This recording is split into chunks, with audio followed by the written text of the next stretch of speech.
یک خواهر زنگ زد که حاجی بابا خیلی شما برنامه اینترنتی دارید، یک چیز قید کن.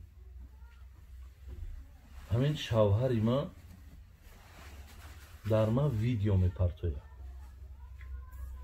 میپرتویا و میگه همون را تماشا کن، خانه‌داری را یاد بگیر.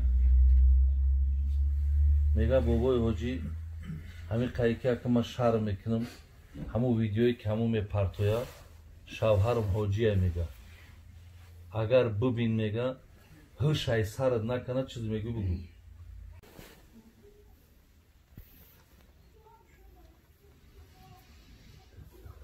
یک نفر میگه پیش حضرت علی اومد،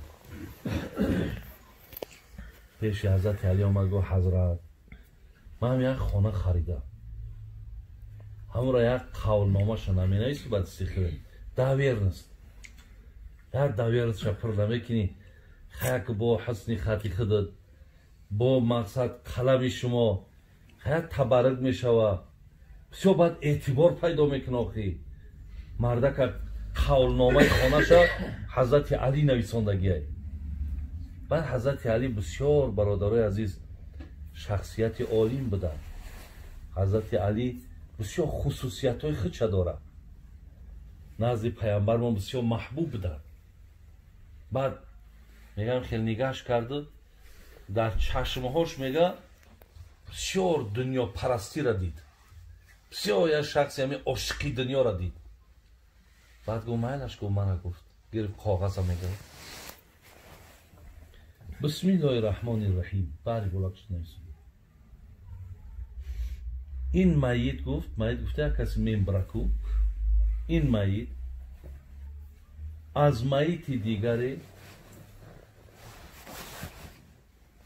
خانه را خریداری کرد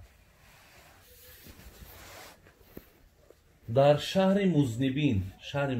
شهر گناهگار. این کس جای زیستش در شهر گناهگار هاست و این نفر از زمره آدمان غافل است. تاکشت نیسوندیست یک مردک که شپر کسیده اقلام کرد. این مردک از زمره آدمان غافل است. خانه این دارای 4 گوشه است. این 4 تا است گفتید. یک گوشه کش به سوی قبر میبره، یک گوشه کش به سوی قیامت میبره، یک گوشه دیگرش به سوی حساب روز قیامت میبره، یک گوشه که دیگرش نامعلوم جنت میره یا دوزخ. همین را نویسنده تاکش در امضا شکل گذاشته. میگه وقتی مرد خودش خواندش لرزش گرفت. این چی قولنامه بود، این چی داویر نیست بود. میگه همین را یه حضرت گم نکرد. هر کسی را که اگر نشان میداد در او آدم میگه تغییرات پیدا میشید که چی یک باوری نامه زیبایی نویساند این مرده. برای همین برادران عزیز و گرامی مقصد منم چی بود که یعنی هیچ وقت دنیای ما مقدم بندگی ما نباشه یا برای دنیا ماشیده. برادرای عزیز هیچگاه امر الهی را پایمال نکنید، زیرا عمر دنیا بسیار کوتاه برادران، بسیار کوتاه.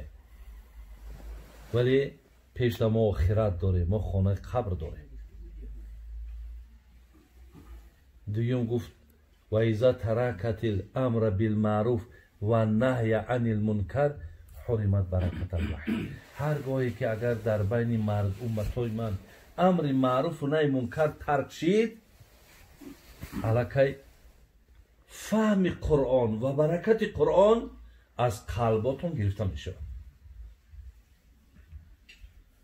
نشستن پند نصیحت برادرها هیچگاه ما باید که در یاد فراموشی قرار ندیم. حتما نشستن هامون یا دیگر پند نصیحت کردن هامون اینا برای ما و شما بسیار مهمه، خیلی مهمه.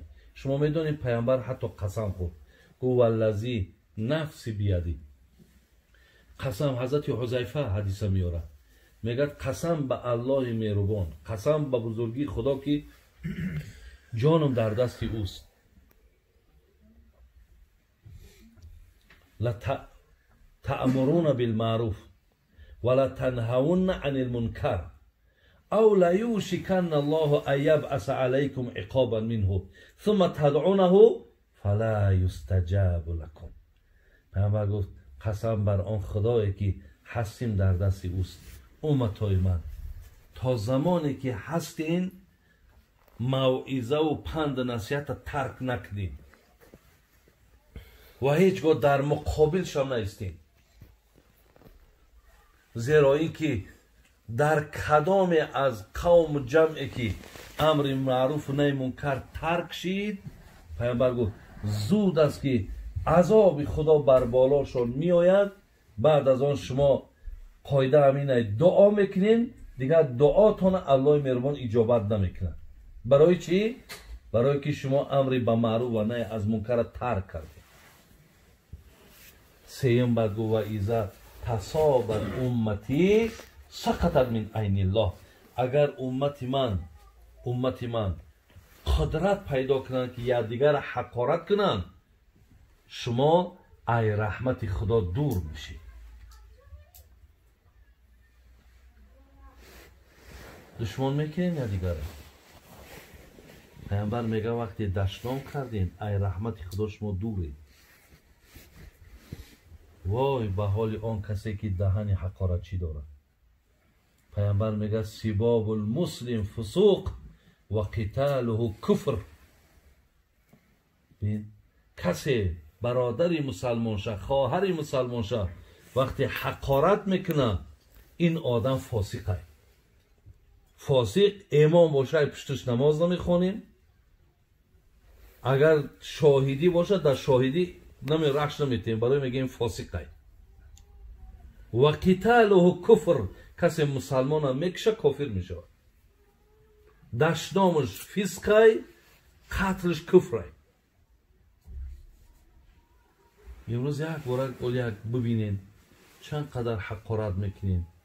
همکارات حقارت میکنین، خریدارات حقارت میکنین، زن تا حقارت میکنین، فرزندات حقارت میکنین.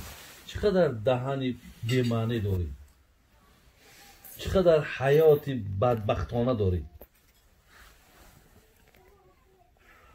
این زنگه هایی که در ما میشود، این خواهرایی که به نام خدا حاضر دیگه چه خیلی بگم آخی اکثر همین بچه ها اگه باید که گماناتون نروه ناماتون نمیگیرن زناتون. شما کی؟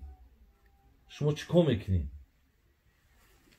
ما همین قیقی سیری بسیار یاد، ما بسیار شده همین شهر میبینم، میبینیش تماما واللهی نمیگم این آدم همین خیلی ریش داره، حاجی های، لیکن حتی حقارتاتون زبس کرده گیر. این خیلی حقارت های وزنین، این خیلی تعلیمات های بیمعنی. برادرای از احتیاط کنیم. پیامبر گفته اگر حقارت کردی ای رحمت خدا دور میشه، دور میشی. همین نزدیکی قطعی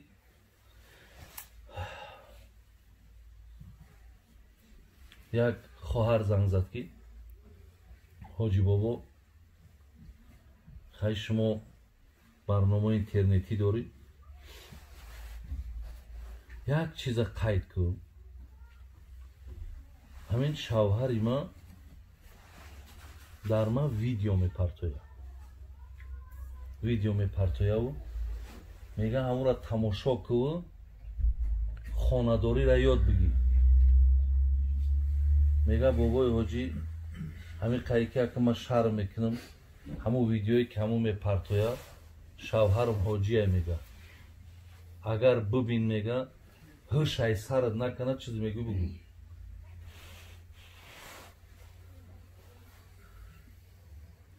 میم بری نشرگید بشه و توری حاجی را یا پرده نصیحت پرتوش.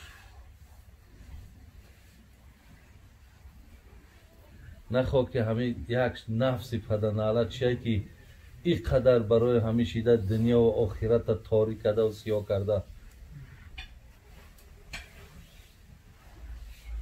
لیکن برادرها بسیار چیزهایی من برای چی پیشتر گفتم امر به معروف و نهی از منکر در بین جامعه ما زیاد کندر کرد، زیرا که برادرها ما بسیار راههای نادرست رفتیم،